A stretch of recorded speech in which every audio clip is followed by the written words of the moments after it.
Je travaillais sur un spectacle avec un comédien qui s'appelle Vincent de Dienne, et qui donc à l'époque on travaillait ensemble sur un projet.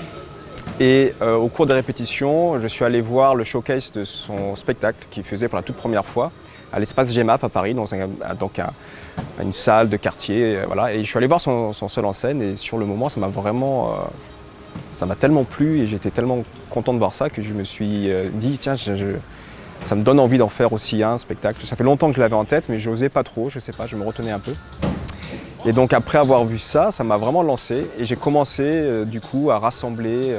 J'avais jamais vraiment écrit quoi que ce soit avant, donc là j'ai commencé à rassembler mes idées par fragments sur un long moment.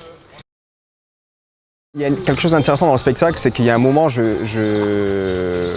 fais intervenir des sources extérieures, et notamment j'ai ma fille que j'avais enregistrée à son insu au cours d'un petit déjeuner où elle commençait à développer des idées que je trouvais vraiment très surprenantes, très belles, mais avec une pensée d'enfant de 6 ans. Et donc c'est quelque chose qui m'a plu, que j'ai voulu utiliser dans le spectacle. Et ce qui est très rigolo, c'est que maintenant elle a 11 ans. Et je lui ai fait réécouter il n'y a pas longtemps le spectacle. Elle ne l'a jamais vu, parce que ce n'est pas tout à fait de son âge. Elle a réécouté ce qu'elle disait elle-même il y a quelques années. Et elle était presque vexée. Elle disait mais non, mais c'est n'importe quoi, ça ne veut rien dire. Elle voulait corriger ce qu'elle avait élaboré à l'époque dans son raisonnement.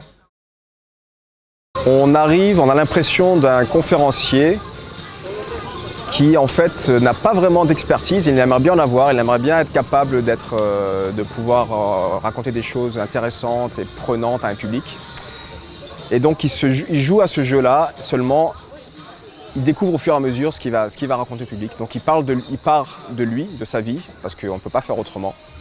Et petit à petit, il essaye d'élever sa réflexion sur le cosmos en entier. Donc il part de son expérience de la vie qui est parfois banale, parfois un peu décevante, un peu médiocre.